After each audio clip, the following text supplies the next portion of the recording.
दर्शक तथा श्रोतावृन्द नमस्कार। कार्यक्रम भैरहवा आवाजमा यहाँहरूलाई हार्दिक स्वागत छ। यो कार्यक्रममा हामीले विशेष समय र समय सान्दर्भिक विषयवस्तुहरूलाई उठान गर्ने गर्छौं भने कार्यक्रममा त्यससँग सम्बन्धित व्यक्तित्वहरूसँग पनि हामीले कुराकानी गर्ने गर्छौं। आजको श्रृङ्खलामा हामीले भर्खरै मात्र नेपाल उद्योग वाणिज्य महासंघ लुम्बिनी प्रदेशको तेस्रो वार्षिक साधारण सभा तथा दोस्रो अधिवेशन भैरहवामा सम्पन्न भएको छ र सोही अधिवेशनबाट लुम्बिनी प्रदेशका लागि अध्यक्ष पदमा यस क्षेत्रका उद्योगी व्यवसायी अनुभवी व्यक्तित्व कृष्ण प्रसाद शर्मा निर्वाचित हुनुभयो। उहाँलाई बधाई तथा शुभकामना सँगै उहाँका योजनाहरू, उहाँले अब यस आफू निर्वाचित भइसकेपछि गर्नुपर्ने दायित्व र यहाँका समस्या समाधानमा उहाँको भूमिका कस्तो रहन्छ भन्ने विषयमा विशेष गरेर उद्योग व्यवसाय क्षेत्रका समस्या, चुनौती र त्यसका समाधानका उपायका विषयमा आज हामीले कुराकानी गर्न स्टुडियोमा निम्ताएका छौं। कृष्ण प्रसाद शर्माजी, यहाँलाई स्वागत छ कार्यक्रममा। धन्यवाद। आराम हुनुहुन्छ? एकदम ठिक छ, राम्रो छ। सर्वप्रथम त यहाँ भर्खरै मात्र नेपाल उद्योग वाणिज्य महासंघ लुम्बिनी प्रदेशको अध्यक्ष जस्तो गरिमा पदमा चाहिँ निर्वाचित हुनुभएको छ, त्यो पनि अत्यधिक मतले। यहाँलाई बधाई तथा शुभकामना दिन चाहन्छु। धन्यवाद। यहाँ अध्यक्ष यस्तो समयमा निर्वाचित हुनुभएको छ, सबै उद्योगी व्यवसायहरू रोइरहेको अवस्था छ। साँचो कुरा। कस्तो अनुभूति गरिरहनु भएको छ? यो असहज परिस्थितिमा नेतृत्व लिनु भनेको बहुत चुनौती त छँदैछ, त्यसमा अझै काम गर्नलाई चाहिँ सहज हुन्छ जस्तो मलाई लाग्छ। किन सहजतामा त सबैले गर्छ, असहजतामा गर्न सक्नु भन्ने छ। म अति असहजतामा गर्नका लागि, केही निजी क्षेत्रको उत्थान गर्नका लागि म अगाडि बढेको। यो असहजता देख्दा देख्दै पनि म चाहिँ नि त्यसरी अगाडि बढेको अवस्था। हजुर, यहाँ सिद्धार्थ उद्योग वाणिज्य संघको अध्यक्ष भइसक्नु भएको छ, नेपाल उद्योग वाणिज्य महासंघको केन्द्रीय सदस्यमा पनि यहाँ निर्वाचित हुनुभयो र यहाँले त्यो कार्यकाल पनि पूरा गर्नुभएको छ भनेपछि यहाँसँग लामो अनुभव छ। अहिले यहाँ लुम्बिनी प्रदेशको अध्यक्ष भइरहँदाखेरि तत्कालका यहाँका अगाडिका चुनौतीहरू के देख्नु भएको छ? अनुभवको म अनुभवतिर उडिँदै अनुभव म सिद्धार्थनगर, यो एउटा मातृ संस्था सिद्धार्थनगर उद्योग वाणिज्य संघ, मैले त्यसरी बुझेको छु। सिद्धार्थनगर उद्योग वाणिज्य सङ्घमा प्रवेश गर्दै गर्दा म 13 वर्ष विभिन्न तहरा ओहदामा बस्दै गरेँ र सिद्धार्थनगर उद्योग वाणिज्य सङ्घबाट मैले के प्राप्त गरेँ अथवा कस्ता अनुभव प्राप्त गरेँ भन्दै गर्दाखेरि पूर्व अध्यक्षज्यूहरू हुनुहुन्थ्यो। विगतका 50औं वर्षको इतिहास छ सिद्धार्थनगर उद्योग वाणिज्य सङ्घको। ती सबैसितको एउटा अनुभवहरू मैले लिँदै म नेपाल उद्योग वाणिज्य महासङ्घमा प्रवेश गरेँ र त्यहाँ पनि कम्तीमा 4 कार्यकाल म चाहिँ नेपाल उद्योग वाणिज्य महासङ्घमा बसेँ र मैले के बुझेँ, मेरा के अनुभव भन्दा पनि म जुन यो चेम्बर मुभमेन्टमा हिँड्दै गर्दाखेरि देशभरिका विभिन्न यो आर्थिक क्षेत्रमा लाग्नुभएका अग्रजहरूसितको अनुभवहरू त्यो मैले लिन सकेँ। पहिलो कुरा, तिनै अनुभवका आधारमा मैले आफ्नो व्यक्तिगत पेसा व्यवसाय र संस्थागत पेसा व्यवसायलाई मैले राम्रोसित बुझ्दै गएँ र अगाडि बढ्दै गएँ। त्यसले गर्दा अब ती अनुभवलाई मैले कहाँ हाल्ने त, कहाँ राख्ने त? यो देशका निम्ति, आर्थिक क्षेत्रका निम्ति, निजी क्षेत्रका निम्ति भन्दै गर्दै अहिले म यहाँ आइपुगेँ। रहेको कुरो लुम्बिनी प्रदेशको अध्यक्षको पदमा अहिले मलाई निर्वाचित गरिदिनु भयो सबै मित्रगणहरूले। 36वटा उद्योग वाणिज्य सङ्घ छ प्रदेश नम्बर 5 मा र 36वटा उद्योग वाणिज्य सङ्घले कसैले मन दिनुभयो, कसैले मत दिनुभयो, मलाई सफल बनाइदिनु भयो। म सफल भन्दा पनि उहाँहरू सफल हुनुभएको मैले अनुभूति गरेको छु। थुप्रै काम छन्, हाम्रा समस्याहरू पनि थुप्रै छन् र हामीले गर्नुपर्ने काम भिन्न ढङ्गको कामहरू छ।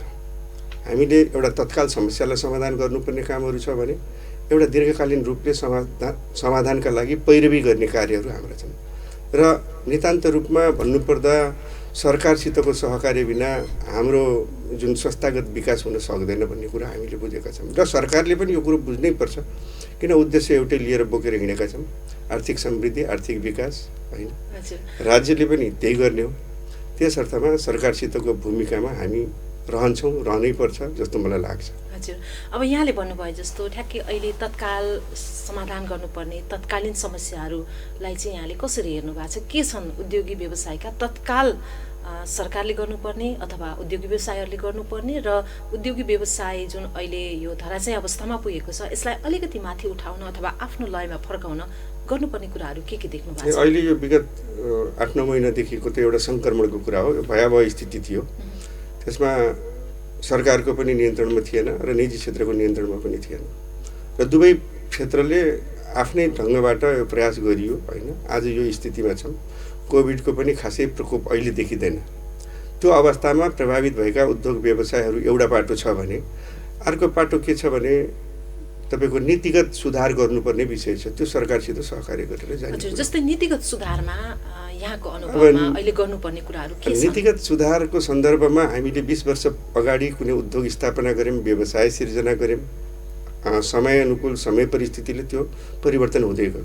हिजो हामीले कम उत्पादन गर्थ्यौँ भने हामी अहिले बल्कमा उत्पादन गर्न थाल्यौँ र अवश्य पनि के भने बढी उत्पादन गर्ने, बढी क्षमता विकास गर्ने उद्योगहरूले त्यो अवस्था सिर्जना गरे।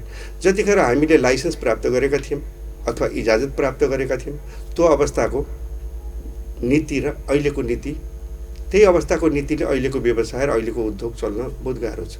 जस्तो समयानुकूल नीतिलाई पनि परिवर्तन गर्दै जानुपर्छ र यो कुरा हामीले बुझाउन सक्नुपर्छ सरकारलाई, राज्यले बुझिदिनुपर्छ, प्राज्ञिक विज्ञ व्यक्तिहरूलाई खटाउनुपर्छ।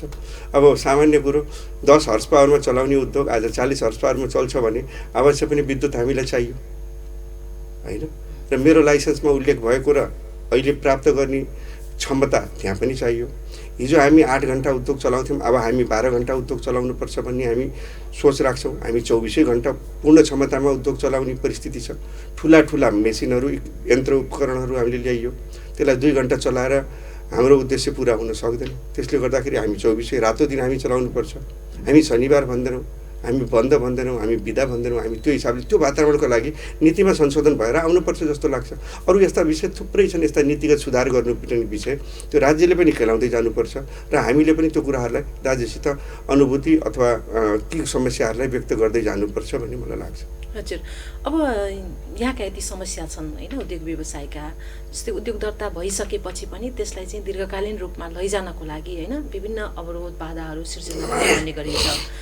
जहिले पनि यो सरकारी पक्ष र उद्योगी व्यवसाय एउटा पक्ष र प्रतिपक्ष जस्तो अवस्था हामीले देख्छौँ, पक्ष र विपक्ष जस्तो हामीले देख्छौँ कि यो के कारण हो? खास किन यो बीचमा यो खाडल किन छ जस्तो लाग्छ हजुरलाई? अझ यो निजी क्षेत्र अनि सरकार, अझै एउटा सञ्चारलाई पनि मैले जोड्न चाहेँ। यो तिनटै हामी एउटै पक्ष हो, खास बुझाइ मात्रै भिन्न हो र हामी हमेसा के देखिन्छौँ भने यो पक्ष हो, यो विपक्ष हो। मेरो आलोचना सञ्चारले गर्यो अथवा उद्योगले मलाई आज पनि यो पुगेन, भोलि पनि यो पुगेन, उद्योगीलाई त सधैँ पुगेन भन्ने छ र राज्यले यिनीहरू यस्तै हुन् भन्ने खालको बुझाइ छ। तर हामी तिनटैको उद्देश्य के छ भने एउटै उद्देश्य समृद्धि हो। संक्षिप्तमा भन्दाखेरि संक्षिप्त अर्थतन्त्र चलायमान गर्नु, रोजगारीताका अवसर सिर्जना गर्नु। सञ्चारले पनि त्यसै विषयमा लेख्छ त, सञ्चारले पनि त्यही लेखिराखेको छ, समृद्धिका लागि विज्ञापन गरिराखेको छ, हाम्रा उत्पादनका लागि। राज्यले केही गलत काम गरेको छ घोचाइराखेको छ, भ्रष्टाचार भएको छ सञ्चारले केलाइराखेको छ। मैले भन्न खोजेको यहाँलाई जस्तो यहाँहरूको उद्देश्य भनेकै समृद्धि हो। यहाँहरूले उत्पादन गर्नुहुन्छ, रोजगारी सिर्जना गर्नुभएको छ, हरेक तरिकाले चाहिँ राष्ट्रको समृद्धिको लागि यहाँहरू रात दिन खटिरहनु भएको छ, अझ पुँजी चलायमान गराइरहनु भएको छ। फेरि पनि सरकार र यहाँहरूको बिचमा के हुन्छ नि, यहाँहरूलाई त संरक्षण गर्नुपर्ने होइन, यहाँहरूलाई त सरकारले एकदमै खुसी बनाउनु पर्ने हो नि त। तर जहिले पनि गुनासो छ यहाँहरूको सरकारसँग, किन त्यो बिचमा खाडल किन रह्यो, के कारणले रह्यो कि यहाँको लामो अनुभवले के बताउँछ? बिचमा हुन नसकेको कुरा चाहिँ के जस्तो लाग्छ? अब आजभन्दा 20 वर्ष अगाडिको सन्दर्भ जोडौँ। हामीले झकझगाएको आधारमा आजको यो विकास, आज नेपालमा एउटा आमूल परिवर्तन भएको छ, एउटा विकास भएको छ। सरकारलाई दोष दिने कुरो होइन, हामी अझै विकास चाहन्छौँ, हामी अझै समृद्ध चाहन्छौँ, किन्तु परन्तु हामी चाहँदैनौँ। किन? हिजो हाम्रा देशको यो विकास, बाटाघाटा, पुल पुलेसो, हाम्रा उद्योग विकास त भएको छ, तर अझ हामी के भनिरहेका छौँ, भएन, पर्याप्त छैन, अझ गर्नु छ। हामी त थाक्दैनौँ। हामीले पुँजी यहीँ निर्माण गर्ने हो, राज्यकै लागि निर्माण गर्ने हो, व्यवसाय यहीँ अभिवृद्धि गर्ने हो, आत्मनिर्भर बनाउने हो। त्यसमा सहकारीको मात्रै बाटो जोड्नु बाँकी छ। अझै बढी सहकारी होस् भन्नका लागि हाम्रो त्यहाँ गुनासो हो सरकारसितको। सहकारी बाहिर सत्तामा आए जस्तो यहाँहरूको बिचमा चाहिँ त्यस्तो मतान्तर अथवा राज्यले गरेन अथवा राज्यले व्यवसायहरूलाई चाप्यो भन्ने यो बाहिर आए जस्तो, सत्तामा आए जस्तो कुरा चाहिँ होइन। राज्यले व्यवसायलाई च्याप्ने भन्दा पनि राज्यले त्यस्तो च्याप्यो भने त आखिर सबै उद्देश्य त एउटै हो त होइन, उद्देश्य एउटै हो। राज्यले चाहिँ आफ्नो राज्यले बुझिदियोस् भन्ने मात्रै हो। हिजोको अवस्था, हिजोको व्यापार, हिजोका व्यवसाय, हिजोका भन्सार, हिजोका सीमा आज भिन्न छ नि त। त्यही अझै म्यानेज गर्दै जाउँ, सहकार्य गर्दै जाउँ भन्ने हामीले राज्यसितको कुरा हो। हजुर। किन अब अहिले अघि हजुरले भनेका कुराहरूमा भन्दै गर्दा अहिले तत्कालका समस्या हाम्रा कोभिडका कारणले सबै उद्योग धन्दा इलम सब बन्द छन्, धरापमा छ, अप्ठ्यारोमा छ। हामीले गुहार गऱ्यौँ, राज्यले केही हदसम्म सुन्यो अथवा बुझ्यो होइन। ब्याङ्कका ऋणका विषयमा केही व्यवस्थापन गरेका, अनुभूति गरेका पनि छौँ हामीले। राज्यलाई दोष मात्रै होइन, राज्यको यति धेरै प्रशंसा पनि छैन, तर भएको छ। तर अझ मेलमिलापको माध्यमबाट, सहकार्यको माध्यमबाट हामी सबैको दायित्व, हामी दुवैको दायित्व हो यो देश समृद्ध बनाउनेमा भन्ने हाम्रो बुझाइ हो। र जहाँसम्म स्थानीय तहमा हाम्रा तालमेल छैनन् होइन, यी कुराहरूलाई राज्यले बुझिदियो भने हामी सायद सोचेको गन्तव्यमा हामी पुग्छौँ जस्तो हामीलाई लाग्छ। हजुर। अब लुम्बिनी प्रदेशको कुरा गरौँ, जो यहाँ अध्यक्ष बन्नुभएको छ। लुम्बिनी प्रदेश उद्योग तथा व्यवसायको दृष्टिकोणले कतिको सम्भाव्यता बोकेको यहाँलाई चाहिँ महसुस भएको छ? सम्भावनाहरू के देख्नु भएको छ? अब म त यो 7 प्रदेशमा लुम्बिनी प्रदेशै एउटा प्रदेश हो जसले अन्तर्राष्ट्रिय पहिचान बनाएको छ। लुम्बिनीदेखि लिएर जहाँ बुद्धको जन्मस्थली हो, बर्दघाटदेखि बर्दियासम्मै जोड्नुपर्छ लुम्बिनी प्रदेशलाई। र लुम्बिनी प्रदेशलाई सीमाकै रूपमा बुझ्नुपर्छ। एउटा यस्तो सीमा छ जो यो प्रदेशमा जति सीमा छ भारतसितको सीमा जोडिएको, अरू प्रदेशमा सायद कमै छ। पहाड पनि जोडिएको छ, तराई पनि जोडिएको छ। अब यहाँ यो प्रदेशको सम्भावना र सम्भाव्यताका कुराहरू अनन्त छन्, खोज गर्नु मात्रै बाँकी छ। पर्यटनदेखि लिएर तपाईँको यहाँका उद्योग धन्दा, कल कारखाना, बर्दियादेखि नै तपाईँको बर्दघाटसम्मकै जुन सीमा क्षेत्रमा भएका उद्योग धन्दाले नेपालको समग्र आवश्यकतालाई परिपूर्ति गरेको मैले ठानिरहेको छु। हामीले देखेका छौँ, त्यो तथ्याङ्कले पनि भनिराखेको छ। र असहज परिस्थितिमा राजनीतिक सङ्क्रमणका बेलामा पनि यो नाकाले, यो क्षेत्रले, यो प्रदेशले महत्त्वपूर्ण भूमिका निर्वाह गरेको पनि यो जगजाहेर भएको कुरा हो। त्यस अर्थमा मैले लुम्बिनी प्रदेशलाई कसरी बुझेको छु भने यहाँको धार्मिक पर्यटनकादेखि लिएर होइन, वैदेशिक पर्यटकहरूका सन्दर्भमा कुरा गर्नु, औद्योगिक विकासका सन्दर्भमा यहाँका जुन व्यवसायीहरूको सोच र चिन्तनका कुराहरू हेर्दाखेरि यहाँ सम्भावना बोकेको छ। त्यो सम्भावनालाई हामीले खोज्ने हो, एक्लै निजी क्षेत्रले खोज्ने होइन। त्यो तह सरकार, केन्द्रीय सरकारदेखि लिएर प्रादेशिक सरकारदेखि लिएर स्थानीय तहसम्मले खोजी गर्नु जरुरी छ। खोजेर यो सम्भावनालाई हामीले सदुपयोग गर्ने कुरा हो। सदुपयोग गरेपछि त हामी समृद्धि त भेट्छौँ त, रोजगारीताका अवसर पनि दिन सक्छौँ। सीमा कस्तो अप्ठ्यारो छ, सीमा क्षेत्रमा दैनिक कुराहरू उब्जिराख्छन्, राम्रा पनि उब्जिन्छन्, नराम्रा पनि उब्जिन्छन्। तर समग्रमा यो लुम्बिनी प्रदेश अति सुन्दर, अति राम्रो सम्भावना बोकेको प्रदेश हो जस्तो मलाई लाग्छ। हजुर। अब उद्योगको कुरा गर्दाखेरि व्यवसाय त यहाँको भनौँ न अब्बलै छ भन्नुपर्छ होइन। उद्योगको कुरा गर्दाखेरि यहाँहरू चाहिँ उद्योग स्थापना गरेर पनि नेपाली उद्योगहरू वर्षौँदेखि आत्मनिर्भर बन्न सकिरहेको अवस्था छैन। यी उद्योगहरूलाई आत्मनिर्भर बनाउनेतर्फ सरकारले अथवा यहाँहरूले कस्तो पहल गरिरहनु भएको छ? विशेष गरेर अब यहाँको पहल चाहिँ कस्तो रहन्छ? अब यसमा धेरै यो विषयहरू जोडिएको मैले देखेको छु। जस्तो हाम्रो यो लुम्बिनी प्रदेशकै सन्दर्भका यी उद्योगहरूका लागि चाहिने कच्चा पदार्थका कुराहरू, आयातित कच्चा पदार्थहरू र आफ्नै स्रोतमा रहेका उद्योगहरू, यो दुईटै कसरी चल्ने भन्ने विषय हो। अब आयातित कच्चा पदार्थहरूमा पनि आत्मनिर्भर बन्न नसक्नुको कारणहरू पनि थुप्रै छन्। सीमा क्षेत्र छ, भन्सार छ, अनि सुखा बन्दरगाहका कुरा छन्।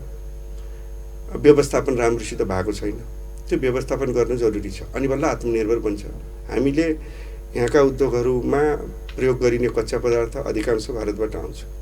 भारतबाट आउने कच्चा पदार्थमा आएर बेलैया भन्सार अथवा सुनौली भन्सार उता पारिपट्टि 5 दिन, 6 दिन, 7 दिनसम्म रोकिएको अवस्था छन्।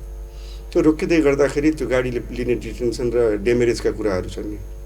दैनिक 2 करोड रुपियाँको आजको मितिमा हामीले हाम्रो तहबाट बुझ्दै गर्दा त्यो अनावश्यक खर्च त्यो कच्चा पदार्थमा परिराखेको छ। र त्यो उत्पादन गर्दा र उत्पादन गरिसकेपछि बजारमा ल्याउँदा त्यो खर्चलाई हामीले त्यही समायोजन गरेर बेच्छौँ। हाम्रो मूल्य वृद्धि भयो र हामीले त्यो कम्पिटिसन गर्न नसकेको अवस्था पनि हो। र त्यसको व्यवस्थापनको लागि चाहिँ राज्य त अगाडि बढिदिनुपर्छ। र हामीले देखाइदिने कुरा हो। सीमा क्षेत्रदेखि 8 किलोमिटर 10 किलोमिटरसम्म गाडीका लाम लागेर सुखा बन्दरगाह छैन, ड्राइपोर्ट छैन, बनाउने अवस्था छैन, बनेको छैन। त्यसलाई म्यानेज गर्ने बित्तिकै त्यो बिचका ती खर्चहरू घट्छ। त्यो खर्च भनेको दैनिक 2 करोड रुपियाँ मैले अनुमान गरेको। 2 करोड रुपियाँको दैनिक यो हाम्रो लस अविलम्ब चाँडो यसलाई सम्बोधन गरेर यसलाई कार्यदिशातिर लानुपर्ने जरुरी देखिन्छ। त्यहाँ गएर अनि बल्ल ती संरक्षित हुन्छन् ती उद्योगहरू, ती कच्चा पदार्थहरू। रह्यो अर्को स्थानीय साधन स्रोतमा स्थापना भएका उद्योगहरूको लागि सरकारले उचित उसको कच्चा पदार्थको व्यवस्था गर्नुपर्छ। खानीजन्य सिमेन्ट उद्योगहरू छ यो क्षेत्रमा थुप्रै, उनका लागि पर्याप्त वातावरण छैन। त्यो वातावरण सिर्जना गरिदिने काम त सरकारले गरिदिनुपर्छ। ढुङ्गागिटी बालुवाकै विषय सन्दर्भ जोडौँ होइन, दैनिक दोहन दोहन दोहन दोहन भन्ने कुराहरू सुनिन्छ। व्यवसायीले कुनै पनि व्यवसायीले भिन्न ढङ्गबाट आर्जन गर्न चाहँदैन। बाध्यता र परिस्थिति र त्यो गाँठो नपुकाइदिँदाखेरि व्यवसायीहरू अलिकति लक्षित भएका छन् अथवा लाज नलागेको अवस्था पनि हो। अब यही खानीजन्य अथवा हजुरको खोलाजन्य पदार्थहरू, ढुङ्गा गिटी बालुवा अथवा सिमेन्ट यी सबै जोडिएका विषय हुन् नि। ती चिज नभई पनि हुँदैन, हाम्रा दैनिक आवश्यकताका विषय हुन् भनेपछि त्यसको आपूर्ति व्यवस्था राज्यले या त अरू ठाउँबाट गर्नु जरुरी हुन्थ्यो।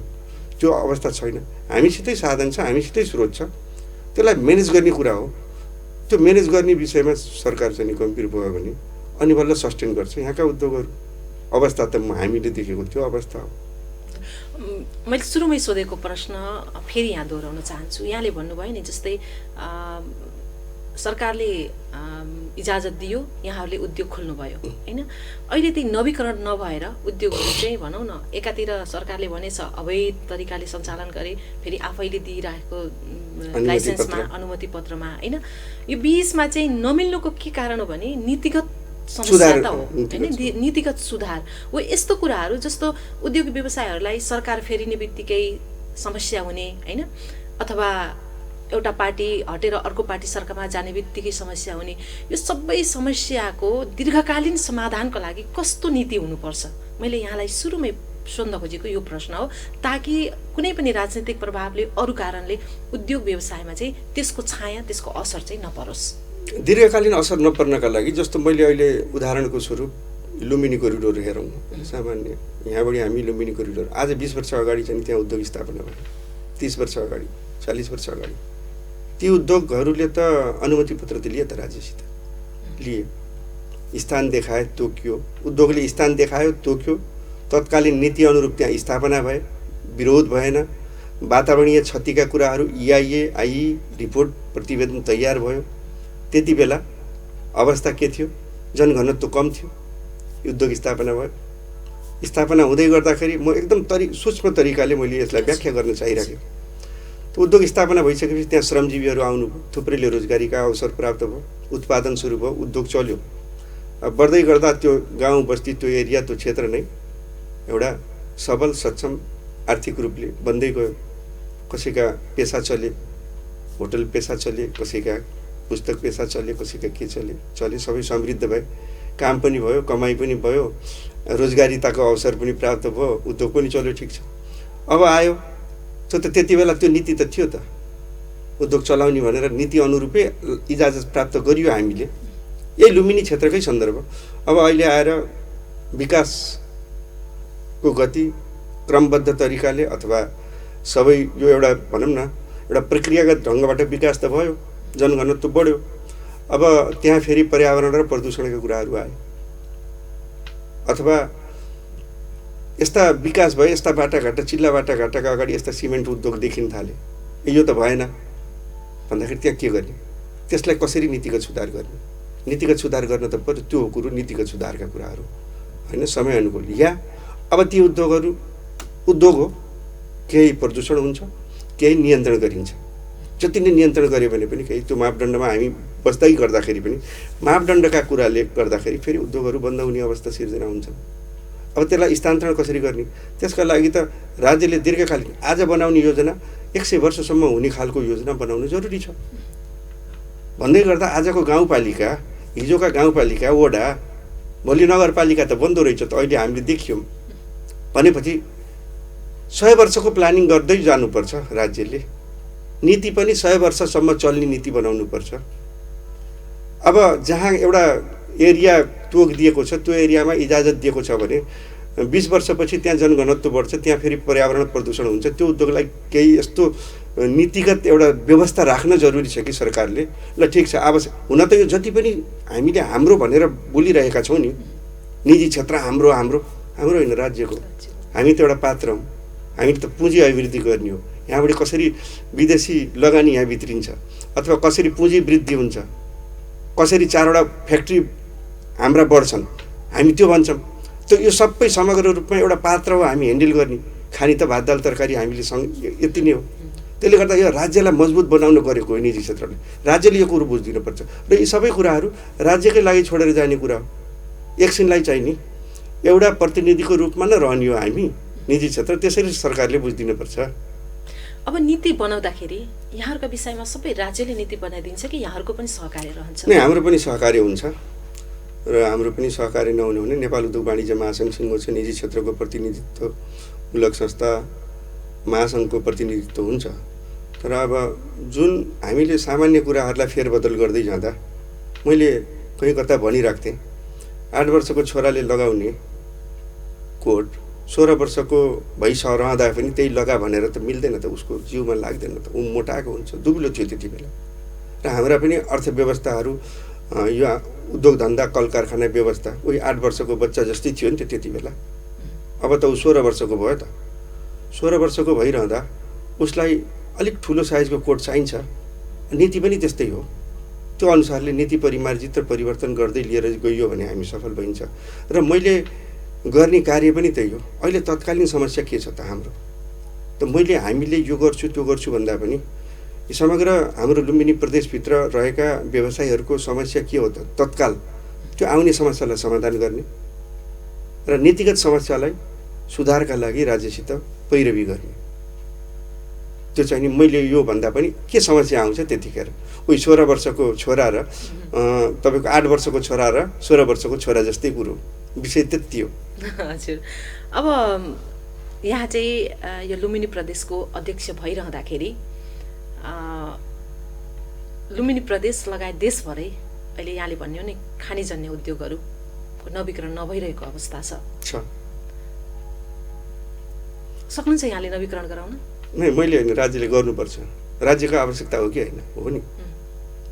र राज्यले यो पनि बुझ्नुपर्छ, 1 ट्रक सिमेन्टको कन्जम्सन गर्नलाई, खपत गर्नका लागि सिमेन्ट उद्योग पनि राज्यको प्रमुख उद्योगको रूपमा छ, डन्डी पनि राज्यको प्रमुख उद्योगको रूपमा छ, इटा पनि राज्यको प्रमुख एउटा उद्योगको रूपमा राज्यले स्वीकार गरेको विषय हो।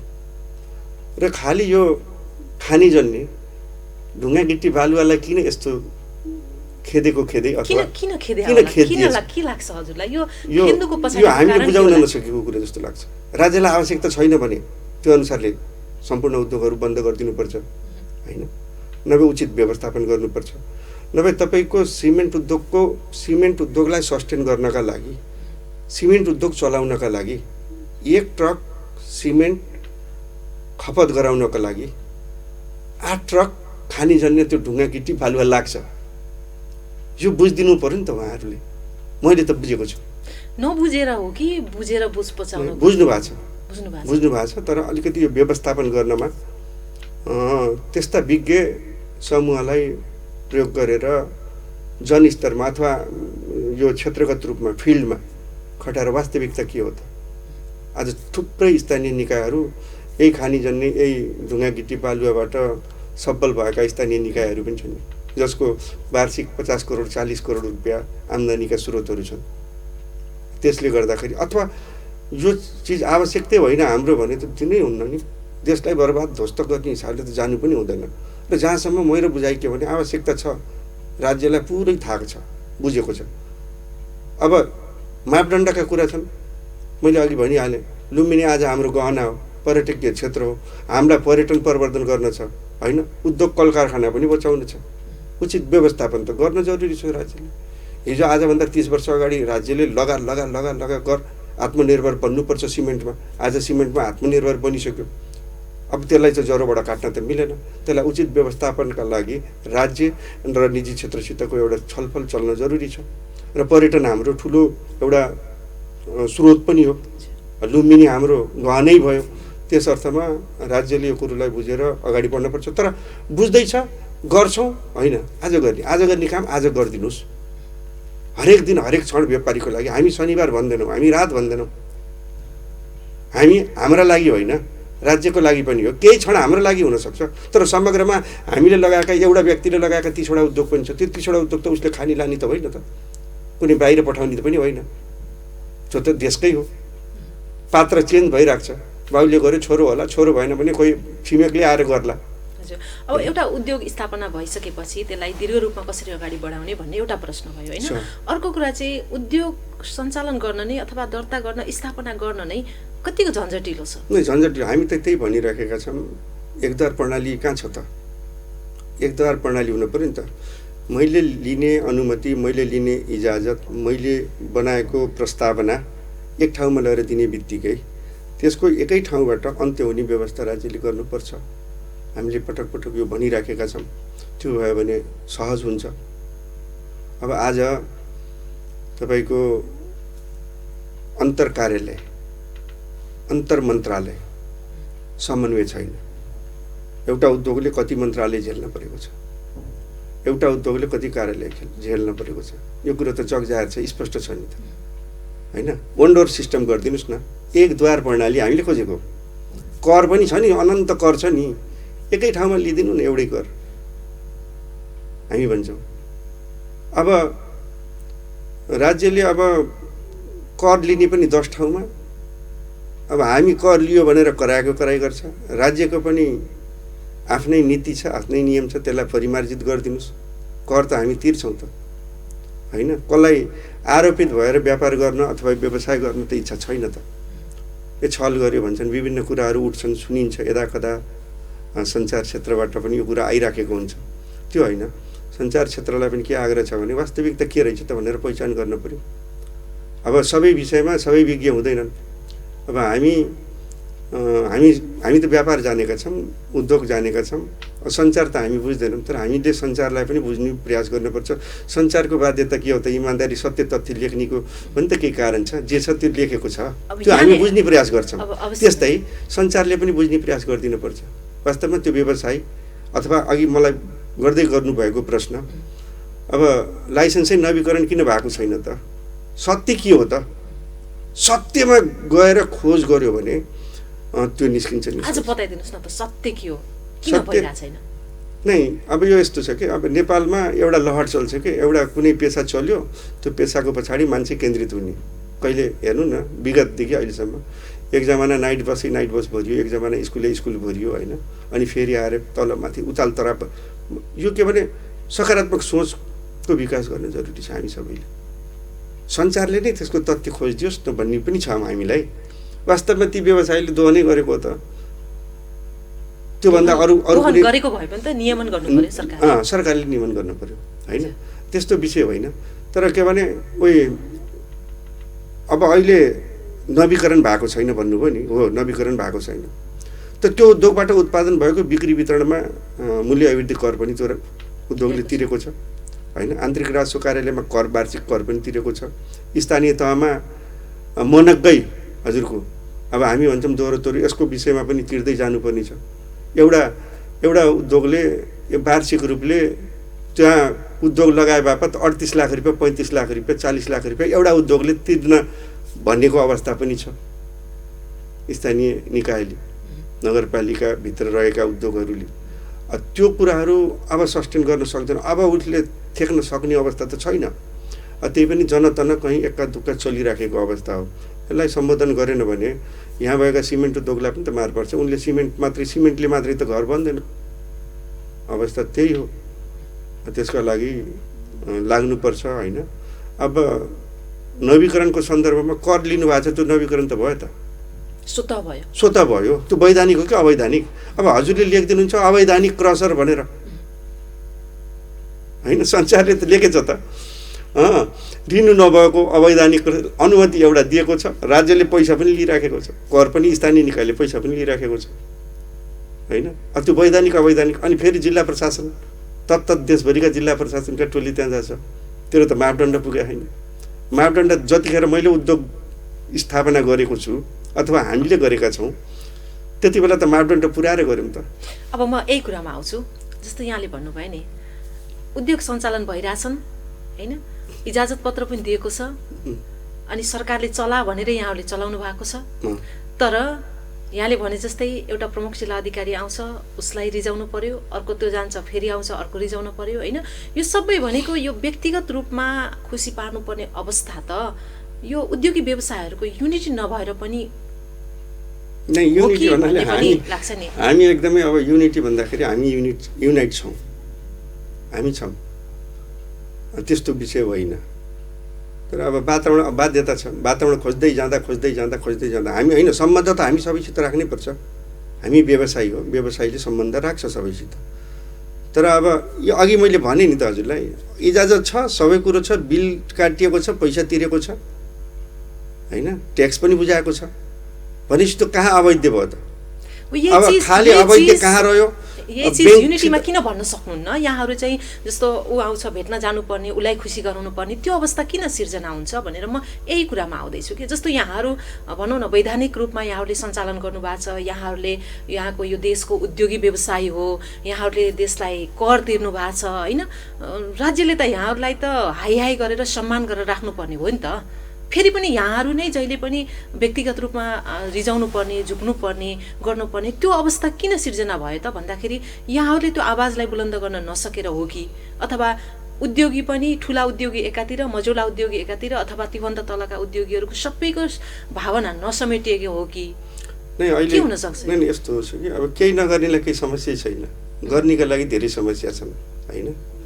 हिँड्दै गर्दा म स्पिड हिँडेँ भने पनि किन स्पिड हिँडिस् होइन, सुस्तो हिँडेँ भने पनि किन सुस्तो हिँडिस्, यो हुन्छ। हेर्नुहोस्, यो मानवीय स्वभावलाई परिवर्तन गर्न व्यवसायीले सक्दैन होइन। हरेक व्यक्तिको मानवीय स्वभाव हुन्छ र उद्योग धन्दा व्यवसाय कस्तो छ भने यो राज्यकै हो, राज्यले बुझिदिन जरुरी छ, हामी त्यही भन्छौँ। र यति कमजोर हुन्छन् नि उद्योगी व्यवसाय, राम्रो गर्दै पनि ऊ चाहिँ नि जोगिएरै बसेको हुन्छ, उसले राम्रै गरेको हुन्छ, त्यस्तो समस्या केही पनि होइन, उसले राम्रो गर्छ। तर अब सबै लगानी लागिसक्यो, श्रम लागिसक्यो, ऋण लिइसक्यो, कमजोर त भइसक्यो त। अब उसमा धैर्यता र लचकता बाहेक केही पनि छैन, हजुर बाहेक केही छैन। तर त्यही हजुर भन्ने प्रवृत्ति नराखिदिनुहोस्, नीतिगत जे कुरा हो त्यो स्पष्ट दिनुहोस् न हामीलाई। हामी काम गर्छौँ, हामी पुँजी निर्माण गर्छौँ बाबा, हामीले भनेको त कुरो त्यो। पुँजी निर्माण गर्न हामी हिँडेका छौँ, काम गर्न हामी हिँडेका छौँ, वातावरण छैन। अलिकति बुलन्द आवाज उठाम, त्यही भएको 10% उत्पादन पनि रोकिने हो कि? समस्या छ। ब्याङ्क छ, ऋणमा चलेको छ सबै उद्योगहरू, ऋणको म्यानेज गर्नुपर्ने छ, ब्याजको व्यवस्थापन गर्न छ भनेपछि यति कमजोर। अब उही भनौँ न, कर्मचारीलाई कर्मचारीको समस्या, व्यवसायीलाई व्यवसायीको समस्या, सबैलाई आफ्नो आफ्नै समस्या छ। त हामी यति कमजोर पात्र हो नि, हामी सामान्य मान्छेले पनि हामीलाई अड्काउँछ होइन। किन? हामी फसेका छौँ, हामी चुप लागेर बसेका छौँ। तर हाम्रो अधिकारको खोजी त हामी गरि नै राखेका छौँ, सरकारलाई त्यही बुझाउन खोजिराखेका छौँ, भनिराखेका छौँ। हाम्रो समस्या भनेको त्यही हो। अरू किन गल्ती गरेर ए बाबा मैले 100 रुपियाँ चोर्दै गर्दाखेरि 98 रुपियाँ त मैले खर्चिनुपर्छ त, म 2 रुपियाँको लागि किन चोर्छु होइन। नाम पनि चाहिएको छ, पैसा त्यहीँ छोडेर जाने हो, नामको लागि पनि त व्यवसायले गरेका छन् नि त। आज देखिएको छ, सबै ठुल्ठुला उद्योगपतिहरू हुनुहुन्छ नेपालमा, उहाँहरूलाई पैसा अथवा तलमाथि जालझेल गर्नुपर्ने के छ? हामी पनि सम्मानित हुन चाहेका छौँ। सिस्टममा तपाईँले ट्याक्स लिइदिनुहोस्, सिस्टममा बसिदिउँ हामीले त भनेका छौँ। सिस्टमभन्दा बाहिर अब त्यो सिस्टमै देखाइदिनु न, सिस्टमै निकालिदिनु न भने त्यहाँ भित्रको जुन छ नि एउटा भित्री परत छ, त्यो सिस्टममा नजान तपाईँ मलाई अभिप्रेरित गर्नुहुन्छ, न हामी जान सक्ने अवस्था हुन्छ। त्यो बिचको यो समस्या हो। सिस्टममा हामी जान खोज्दै गर्दाखेरि जान नसकिने अवस्थाहरू पनि छ। सिस्टम पनि व्यवसाय मैत्री बने छैन, त्यो हुनै जरुरी छ। ए बाबा, म एउटा लाइसेन्स नवीकरण गर्न गएँ अथवा मेरो ड्राइभिङ लाइसेन्स नवीकरण गर्ने, अब अहिले यत्रो प्राविधिक विकास भएको ठाउँमा अब तपाईँको यातायात व्यवस्था कार्यालयमा 9 घन्टासम्म मान्छेलाई खडा हुने परिस्थिति किन सिर्जना? अनलाइन गरिदिए भइहाल्यो नि। त्यहाँ अगर केही खेलोमेलो हुँदैन भने सबै अनलाइन गरिदिनुहोस्। व्यवसायिक यति समस्याहरू छन् नि। एउटा तपाईँको कुनै सवारी साधनको नवीकरण गर्न पर्यो भने, ब्लू बुक नवीकरण गर्न पर्यो भने 2 दिन लाग्छ। 2 दिन त खर्च त समय, देशको क्षति भयो त। अहिले अनलाइन सिस्टम छ, सबै कुरा अनलाइनमा हुन्छ भने मैले तिर्नुपर्ने 73,000 रुपियाँ 7300 रुपियाँ अनलाइन हालिदिन मिल्ने व्यवस्था गर्न सक्छ नि सरकारले। ती कुराहरू व्यवस्था गरिदियो भने कमसेकम त्यहाँ खर्चिने समय पनि यता बढ्छ। यस्ता थुप्रै कुराहरू छन्, त्यसलाई व्यवस्थापन गर्दै जाने हो। सरकारसित हामी सूचना दिन्छौँ सरकारलाई, राम्रो लागेको कुराहरू उसले अवलम्बन गर्दै जानुपर्छ, जुन सही कुराहरू छ। अब आज ड्राइभिङ लाइसेन्स नवीकरण गर्न जानलाई 4 घन्टा कुर्नी, समयको बर्बाद। एउटा ट्रकले कति ठाउँमा कर तिर्छ, एउटा यातायात व्यवसायीले कति ठाउँमा कर तिर्छ, जगजाहेर छँदैछ त। कर तिर्न ठुलो कुरो भएन। कर 1000 लाग्छ भने 7000 तिर्न तयार छ व्यवसायी। तर यो 1000 कर तिर्दै गर्दा यो तपाईँको त्यहाँ 7 दिन खर्च हुन्छ भने त राष्ट्रको क्षति भयो नि त। त्यो भनेको सिस्टम, त्यो सिस्टम डेभलप गर्न छ। प्रदेश सरकारले गर्ला, केन्द्रीय सरकारले गर्नुपर्छ, स्थानीय तहमा गर्नुपर्छ, होइन? आन्तरिक राजस्व कार्यालयमा त केही सहजीकरण छ त, होइन? अनलाइन हामी ट्याक्स तिरेका छौँ। अब यी व्यवस्थाहरू सबै क्षेत्रमा किन नगरिदिने त? गर्न पर्यो नि। त्यहाँ किन्तु परन्तु छ नि त, लेखिन्छ नि त। भौतिक रूपले उपस्थिति हुनुपर्ने स्थिति किन? हामी विश्वलाई हेर्छौँ, होइन? भौतिक रूपले जानुपर्ने त छैन त त्यहाँ। म क्लियर छु, मैले कर तिरेको छु, कर सिस्टममा छैन भने त म कारबाहीमा परिहाल्छु त। भनेपछि यी थुप्रै क्षेत्रहरूलाई सरकारले व्यवस्थापन गर्दै गयो भने एउटा अर्थतन्त्र दरिलो हुन्छ। निजी क्षेत्र जति नै सरकारले तिमीहरू जे जति हामीलाई आरोप लगाए पनि फेरि गर्ने हामीले नै हो, निजी क्षेत्रले नै हो। अब अहिले हेर्नुहोस् न, यो तहस नहोस्। अब फेरि अब पीडा बहुत छ हामीसित, बडा दुःख छ। त्यो पनि हामी हाँस्ने प्रयास गर्छौँ। अब अहिले सीमा बन्द छ नि, सीमाले भरिएको यो लुम्बिनी प्रदेश हो। भन्सार नाका छ, थुप्रै भन्सार छ, छोटी बढी गरेर। ड्राइपोर्टको व्यवस्था गरेको छैन सरकारले, गरिदिनुहोस्। कमसेकम यही बेलैयाभरि 2 करोड रुपियाँ बचत होस् तपाईँको, हाम्रो, होइन? त्यसका लागि हुन्छ। तर अब यो 7 वर्षपछि भएर त्यो त हाम्रो थुप्रो क्षति भइसकेको हुन्छ। सेज स्थापना गरेकै छ, 6वटा उद्योग छ, 50 बिघा जग्गा छ, 56 बिघा, 7वटा उद्योगले सेज 7 चोटि उद्घाटन भएको छ, होइन? अब कसरी हामी चल्छौँ भन्नु न? त्यसलाई चलाइदिनलाई आयो। फेरि त्यहाँ पनि के आयो? नीतिकै कुरो आयो। त्यहाँ उद्योगी कसरी जाने भन्ने कुरा के? नीतिलाई परिमार्जित गर्नु पर्यो, समय साक्षेप। यो नीति रह्यो भने, यहाँ यो व्यवस्था दियो भने यहाँ उद्योग चल्छ, निर्यातमुखी उद्योगहरू त्यहाँ लाग्छन्, व्यापार घाटा छ। यसलाई कसरी हामीले समानान्तर गर्न सकिन्छ, त्यो चिन्तन त हामीले लिएका छौँ। अब आजको मितिमा भन्सारमा आवागमन बन्द छ, यात्रुहरूको मालवाहक गाडी सामानहरू त आएको अवस्था छ भने अब भन्सारबाट मान्छे पैदल यात्रीदेखि लिएर अरू गाडी लिएर पर्यटकहरू आउने अवस्था छैन। पर्यटन क्षेत्र एकदम धरापमा भइसक्यो। भनेको यही जोखिमको बीचमा नाका खोल्नुपर्छ भन्ने यहाँको भनाइ हो। अहिले त जोखिमै छैन नि। जोखिम कहाँ छ त? जोखिम कोभिडको जोखिम भन्नुभयो होला हजुरले, त त्यस्तो त हामी देख्दैनौँ। जोखिम हामीलाई मात्रै हुन्छ कि जोखिम तपाईँले गर्ने सभा सम्मेलन, तपाईँले गर्ने साङ्गठनिक संरचनामा तपाईँले अहिले देखिराखिएछ नि त, होइन? राजनीतिक स्तरमा पनि थुप्रै कार्यक्रमहरू भएको हामी देखिराखेका छौँ। सभा हुन्छ, होइन? ठुल्ठुला क्याम्प लगाएर भाषण चलिराखेकै छन्, चलेका छन् नि। कार्यकर्ता प्रवेशका क्रम जारी नै छन्, यो पार्टी त्यो पार्टी, होइन? भनेपछि त्यहाँ कोभिड छैन। 500 जना 600 जना जोडिएर सभा सम्मेलन त भएको छ त, कि मैले नबुझेको हो कि होइन? भएको छ भने ए बाबा यो भन्सार खोलिदिनु न। यहाँ त्यहाँ हाम्रा सबै उद्योग धन्दा अथवा पर्यटन उद्योगहरू, पर्यटन व्यवसायीहरूले राहत पाउनुहुन्छ, राज्यले राहत पाउँछ। रहेको कुरो स्वास्थ्य मापदण्डका कुराहरू, त्यसलाई लागू गर्नुहोस्, कडाई गरिदिनुहोस्। हिजो हात धुन्थेनौँ, आज हात धुन्छौँ। रोग त छँदै छैन। अहिले तातो पानी र हात धुँदै अरू रोग देख्नुहुन्छ? छैन नि त। भनेको समयसँग बाँच्न आफै सिकिन्छ। सिकिन्छ, हजुर। अब त्यस्तो मैले बुझिराखेको छु होइन। त्यसले गर्दा यो खोलिदिनुहोस्। हाम्रो आग्रह छ। हिजो पनि म भने, मैले पटक पटक भन्छु, म त बाबा म त सीमासित म परिचित मान्छे हो।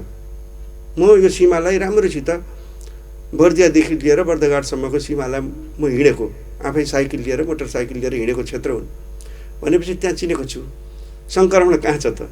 छैन सङ्क्रमण, लाग्दैन सङ्क्रमण। हजुर, अब हामी यो कुरालाई एकैछिन थाती राखेर अब उद्योगतर्फै हामी लाग्छौँ। नयाँ उद्योग स्थापना हुने क्रम विगत 10 वर्षदेखि यताको कस्तो पाउनु भएको छ र अब यसले कतिको गति लिएला? नै अहिले गति त लिन्छ नै होइन, लिने क्रम पनि छ। थुप्रै उद्योग अझै यो क्षेत्रको सन्दर्भमा भन्नुपर्दाखेरि बाहिरका उद्योगहरू पनि, अरू क्षेत्रका अरू प्रदेशका उद्योगहरू पनि यो प्रदेशमा आएर स्थापना भएका छन्। र अहिले भर्खरै मैले अहिले हिजो आज नै यसो समाचार हेर्दाखेरि विदेशी लगानीमा पनि राज्यले एउटा राम्रो वातावरण दिएको जस्तो अनुभूति भएको छ। मैले पूर्ण रूपमा अध्ययन गरिसकेको छैन होइन, यिनै हुन्। त्यसले गर्दाखेरि छ, तर नीतिगत सुधार त गर्नै पर्छ। उद्योग धन्दाहरूको क्रम, उद्योग लाग्ने सन्दर्भ, नयाँ उद्योग लाग्ने सन्दर्भ थुप्रै छन्। र अहिले के छ, त्यो हुँदै गर्दाखेरि अब एउटा उद्योगको लाइसेन्सै नवीकरण भएको छैन, एउटा उद्योगलाई स्थानान्तरण गर्न भनिरहेको छ। चाहियो त औद्योगिक क्षेत्र, चाहियो त व्यवस्थित औद्योगिक क्षेत्र चाहियो। दिनु न, हामी त्यहाँ जान्छौँ। हाम्रो छोरा नाति आए पनि त्यहाँ हल्लाउन नमिल्ने खालको उद्योग दिनुहोस् न क्षेत्र। वातावरण मैत्री उद्योग क्षेत्र, औद्योगिक क्षेत्र दिनु पर्यो। त्यहाँ दिने बित्तिकै हुन्छ अवश्य पनि केही न केही। अब उद्योग बढिराखेकै छ, तर यत्र त्यत्र अव्यवस्थित उद्योगहरू पनि छन्। त्यसलाई व्यवस्थित गर्नुपर्छ। सबै फेरि हामी सबै ठिक, हामीले केही नपाएको भन्ने त्यो होइन। त्यसलाई हामीले हिजो 100 किलोको चामलको बोरामा चामल बिक्री हुन्थ्यो होइन, 4-6 जनाले बोकेर घर ल्याइन्थ्यो भने आज टक्क 1 किलोको प्याकेटमा त्यही चामल आयो त। हामी सुधारिएको त हो त, हामीले बदलाव गरेको त हो त। त्यस अर्थमा हिजोका उद्योग र अब अहिले आउने ती उद्योगहरूलाई हामीले त्यसलाई पनि अलिकति व्यवस्थित गर्दै लिएर जाने र नयाँ उद्योग, अलिकति व्यवस्थित उद्योगहरू हामी ल्याउने योजनामा छौँ। उद्योग नभइकन त चल्न सक्दैनौँ। त्यस अर्थमा राज्यसितको भनाइ नै त्यही हो, हामी सहकार्य गरौँ न। सहकार्य गरे सबै हुन्छ। तपाईँले हामीलाई प्रतिनिधि पात्रको रूपमा बुझिदिनु न। हजुर, अब भर्खर यहाँ शेष पनि भनौँ न, यहाँले भन्नुभयो 7 पटक उद्घाटन भयो, तै पनि अझै पूर्ण रूपमा चाहिँ सञ्चालन भयो। 6वटा मात्रै उद्योग छ। ल हेर्नुहोस् त, लाजे मर्नु कुरा। तिनीहरूलाई पनि अप्ठ्यारो परिरहेको अवस्था। 6वटा उद्योग उहाँहरू हुनुहुन्छ, निल्नु न उकाल्नु। 6वटा उद्योगको त कुनै बल ताकत त हुन्न। 10वटा उद्योग भयो भने बल ताकत हुन्थ्यो। हजुर, अब राज्यलाई उनीहरूको दुखेसो हामी कहाँ आइराखेको छ होइन। अहिले पनि हाम्रो आयातमुखी अर्थतन्त्रमै हामी चाहिँ रुमरिएका छौँ होइन। हामीले यसलाई निर्यात बढाउनको लागि होइन कस्तो खालका सम्भाव्यताहरू छन्? जस्तै के चिजलाई हामीले प्रयोग गऱ्यौँ भने नेपालको के चिज हामीले बेच्न सक्छौँ र त्यसबाट चाहिँ हामी आम्दानी गर्न सक्छौँ? हामीसित भएको स्रोत त अब बोल्नै हुँदैन होइन। हामीसित यही सम्पदा छ, खानी छ कि। भारतले कोइला बेच्छ भने हामीले पनि यही सिमेन्ट, ढुङ्गा, गिटी, बालुवा, सिमेन्ट पनि हामी निर्यात गर्न सक्ने भयो त। भएको छ नि, जुन तरिकाको, जुन क्षमताका उद्योगहरू नेपालमा स्थापना भएका छन्। त्यो हिसाबले त हामीसित भएको स्रोत यही हो। जडीबुटी, नदीजन्य, वनजन्य थुप्रै चिजहरू छन्। त्यसलाई त हामी एक्सपोर्ट गर्छौँ, सक्छौँ। तर अब त्यसको लागि अन्तर मन्त्रालय समन्वय गर्न पनि बडा झन्झटिलो अवस्था व्यवस्था छ। हजुर, प्रदेश सरकारले अलिकति क्ल्यू पनि दिएको अवस्था छ होइन। जस्तो खानीजन्य उद्योगहरूलाई, के अरे सिमेन्ट उद्योगहरूलाई हामीले चाहिँ यहीँको कच्चा पदार्थ उपलब्ध गराउने हामी चाहिँ प्रयास गरिरहेका छौँ भनेर अलिकति मुख्यमन्त्रीले अनि उद्योग मन्त्रीले पनि कहीँ कतै बोलेको अवस्था छ होइन। के छ यहाँको प्रदेश सरकारसँग केही समन्वय भएको छ? यो कुरा अब उद्योग मन्त्रीज्यूले बुझ्नु भएको छ, मैले बुझेअनुसारले बुझ्नु भएको छ। यो विषय अब भनौँ न, यस क्षेत्रमा बुझ्ने भनेको उद्योग मन्त्रीज्यूले बडा राम्रोसित यो बुझ्नु भएको छ। यो विषय यो हो, तर उहाँले पनि सक्नु पर्यो, सबैले बुझिदिनु पर्यो यो कुरो। सकारात्मक बुझाइ नभएपछि गर्ने मान्छेलाई, बुझ्ने मान्छेलाई पनि गाह्रो हुन्छ। हामीले बुझेको छ, व्यवस्थापन गर्न खोज्नु भएको छ, राम्रो छ। तर सम्भावना पनि छ। त्यही हजुरको हेर्नुहोस् न, वर्षेनी पाल्पा यहाँबाट बुटवलदेखि पाल्पा जाने क्रममा त्यो पहाडहरू खसेर दैनिक मानवीय क्षति भइराखेको अवस्था छ होइन, बाटो घाटो। त्यसैले एउटा व्यवस्थित रूपमा एकै ठाउँमा एकीकृत रूपले यी क्रसर व्यवसायलाई राखिदिए पनि भयो, सिमेन्ट उद्योगहरू पनि त्यस्तो खानी क्षेत्रमा राखिदिए भयो। एक ठाउँमा हाम्रो कच्चा पदार्थ छ, एक ठाउँमा उद्योग धन्दाको इजाजत दिनुहुन्छ। कच्चा पदार्थको स्रोत भएको ठाउँमा उद्योग दिनुपर्छ भन्ने हाम्रो कुरा हो। अब त्यो नभएपछि त गाह्रो छ। अब यो यातायातको चापहरू घट्थ्यो, कमसेकम यी सिमेन्ट उद्योग यी क्रसर उद्योग त्यहीँ भइदिएको भए कच्चा पदार्थको ओहोरदोहोर ओसार पसार त गर्नु पर्थेन। कमसेकम एकचोटि कच्चा पदार्थ तयारी पदार्थ मात्रै उत्पादित माल मात्रै निकासी गर्न पर्थ्यो, मिल्थ्यो। त्यसले गर्दाखेरि ती सबै कुराहरू अनि लागतमा पनि धेरै कमी आउँथ्यो, त्यो हुन सकेको छैन। हजुर, अब हुन्थ्यो आउँथ्यो गर्थ्यो होइन, यो कुरा चाहिँ धेरै वर्षदेखि हुँदै आएको छ। हामी कार्यक्रमको अन्त्यमा आइपुगेका छौँ। यहाँ चाहिँ अध्यक्ष पदमा निर्वाचित भइसकेपछि अब चाहिँ भनौँ न यी कुरालाई हुन्थ्यो गर्थ्यो भन्दा पनि हामीले यो गर्नुपर्छ भनेर कसरी अगाडि बढ्नुहुन्छ र अरू तपाईँ पछाडिका उद्योगी व्यवसायहरू जस्तो चाहिँ अहिले अब कृष्ण दाजु त्यहाँ गइसकेपछि त हाम्रो लागि त केही गर्नुहुन्छ होला भनेर आशा गरेर बस्नु भएको छ नि त, उहाँहरूको लागि चाहिँ कस्तो आश्वासन दिन चाहनुहुन्छ, कसरी विश्वास दिलाउन चाहनुहुन्छ? हामीले कतिपय कामहरू पैरवी गर्ने नै हो होइन, बुझाउने नै हो, सहकार्यमा नै गर्ने हो। र मैले यो लुम्बिनी प्रदेशलाई बुझ्दै गर्दा अब यो सीमा क्षेत्रका कुराहरू र निकासी पैठारीमा हजुरको तस्करीका कुराहरू पनि धेरै जोडिएका छन्।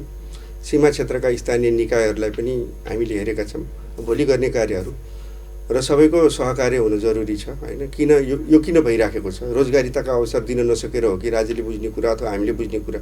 यसमा सहकार्यको पाटो र हजुरको यो 5 नम्बर प्रदेशभरि पर्यटन प्रवर्धन गर्नका निमित्त होइन गरिनुपर्ने कुराहरू हामीले बुझेका छौँ, हामीले गर्छौँ के।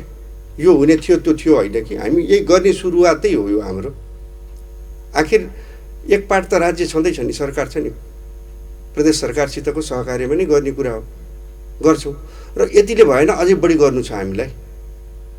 हिजो जस्तो अझ भिन्न तरिकाले हामी जानुपर्ने छ, आलोचित नभइकन हामीले गर्नुपर्ने छ। यी सबैका लाइसेन्स हो रिन्यु नहुने हुने यी कुराहरूलाई हामी व्यवस्थित गर्दै जानुपर्ने छ। हुन्न भने यसलाई बन्द गर्नुपर्ने हुन्छ। हामीले स्वीकारेका कुराहरू त हुन् नि, तर यसलाई ढिलाइ नगरिदिनुहोस् भन्नको लागि। किन जति समय छ नि त्यो समय त व्यतीत हुँदै जान्छ। त्यो समयभित्र हामीले केही गऱ्यौँ भने कमसेकम अर्को भोलिका सन्ततिलाई पनि अझै बाटो खुल्थ्यो, अब नयाँ युवाहरूलाई बाटो खुल्थ्यो। अब तस्करी कहाँ भएको छ, किन भएको छ, खोज गर्न पऱ्यो त। मैले खोज्ने कुराहरू भोलिका दिनमा सीमा क्षेत्रका सम्पूर्ण स्थानीय निकायको पैरवी भइदियो भने सीमाबाट 7 किलो 5 किलो 9 किलो चामल आउँदै गर्दाखेरि तस्करीका रूपमा यहाँ चर्चा चलिरहँदा त्यसलाई बुझ्न छ किन तस्करी भएको छ। मेरो गरिबी त हो त, सीमा क्षेत्रमा बस्ने बासिन्दाको गरिबी, त्यसको तथ्याङ्क त स्थानीय निकायले लिनु पर्यो नि त, गाउँपालिकाले लिन्छ नि त। गाउँपालिकाले लिएर कमसेकम व्यावसायिक तालिम दिने हो कि अथवा रोजगारीताको अवसर दिने हो कि स्वरोजगारका कार्यक्रम जाने हो कि, त्यो गर्ने भनेको निजी क्षेत्र हामीसित भएको दक्षता र हामीसित भएको श्रम, हामीसित भएको पुँजी, त्यो श्रममा लगाएर उनीहरूको आय स्तर अभिवृद्धि गरिदिने हो। उता पारी जाँदै जाँदैन, त्यो ओहोरदोहोरका क्रम त चल्दैन। त्यो गरिबी पनि त एउटा कुरा हो। गरिबीलाई जबसम्म हामीले बुझ्दैनौँ तबसम्म तस्करीका कुराहरू रोकिन्छ। भनेको स्थानीय सरकारसँग पनि यो विषय चाहिँ जोडिन्छ र जहाँसम्म 110 109 मतलब झन्डै 100वटा पालिका छ कि हाम्रो प्रदेशमा होइन, उहाँहरूसितको एउटा तालमेल बनाउन सकियो भने त हामी त सफल भइयो त। निजी क्षेत्र पनि सफल भयो, पालिका पनि सफल भयो। आखिर हाम्रो प्रदेशमा भएका सम्पूर्ण पालिका प्रमुखसित मात्रै एउटा अन्तर्क्रिया गराउन सकियो भने पनि के हो त हाम्रो देशमा पनि सीमा क्षेत्रमा भएका सीमा क्षेत्र अझै 5 नम्बर प्रदेशको मध्ये कुरा गरेको, त्यो भएन भने सीमा क्षेत्रको गरियो र समग्र पालिकासितको एउटा अन्तर सहकार्य गर्न सकियो भने त समग्र प्रदेश नै एउटा गति लिएला त आर्थिक रूपले भन्ने खालको सोचाइ छ है। अब कतिको सकिन्छ कतिको सकिँदैन त्यो आफ्नो ठाउँमा छ, तर सक्छौँ, हामीले गर्छौँ। राज्यले गर्छ, फेरि राज्यले सहयोग गर्छ हामीलाई। किन हामीले अहिले यहाँ भन्दै गर्दाखेरि यो प्रदेश पनि त्यस्तै राम्रो र अहिले प्रदेश सरकार पनि त्यस्तै राम्रो सोच र विचारले काम गर्ने हो। जहाँसम्म प्रदेश प्रमुखका कुरा हुन् सरकारका, उहाँका सोच विचारले काम गर्ने कुरा, त्यहाँसम्म सहमति हुने खालको वैचारिक व्यक्तित्वको रूपमा हामीले देखेका छौँ कि त्यहाँ भएका उद्योग मन्त्री किन नहोस्, प्रदेश प्रमुख किन नहोस्, त्यो हिसाबले हामीले सकारात्मक हुनुहुन्छ र ऊ औद्योगिक भावना जोडिएको हुनु पर्यो, निजी क्षेत्रकोलाई चिनेको हुनुपर्छ, जहाँसम्म चिनेको बुझेको त्यस्तो व्यक्तित्वको रूपमा हामीले स्वीकारेको हो, बुझेको हो होइन। हस्, यहाँलाई धेरै धन्यवाद। यहाँले सोचे जस्तो यहाँको चाहिँ कार्यकाल सफल रहोस्, हामी शुभकामना पनि दिन चाहन्छौँ। समय दिनुभयो, धन्यवाद। ल, हजुरलाई पनि धेरै धेरै धन्यवाद। सम्पूर्ण तपाईँहरूको यो भैरवा टेलिभिजन परिवारलाई मेरो फेरि पनि धन्यवाद र फेरि पनि यस्ता अवसर जोडाइराखिदिनु होला, ताकि हामीले गर्ने काम र हजुरले गर्ने काम एउटै काम हो, समृद्धि हो र एकदम हामी सकारात्मक भएर हामी अगाडि बढ्नुपर्छ। यो प्रदेशमा रहेको हुँदाखेरि यहाँको पनि त्यत्तिकै दायित्व म ठान्छु। सहयोगका लागि धेरै धेरै धन्यवाद। धन्यवाद। दर्शक तथा श्रोतावृन्द, उहाँ हुनुहुन्थ्यो नेपाल उद्योग वाणिज्य महासङ्घ लुम्बिनी प्रदेशका अध्यक्ष कृष्ण प्रसाद शर्मा। विशेष गरेर लुम्बिनी प्रदेशमा उद्योग व्यवसायको सम्भाव्यता, समस्या, अवसर, चुनौती सबै विषयलाई आज हामीले समेटेर कुराकानी गऱ्यौँ। अर्को श्रृङ्खलामा अन्य अतिथिसँग तपाईँ हाम्रो भेटघाट हुने नै छ। आजको लागि बिदा दिनुहोस्। नमस्कार। नमस्कार।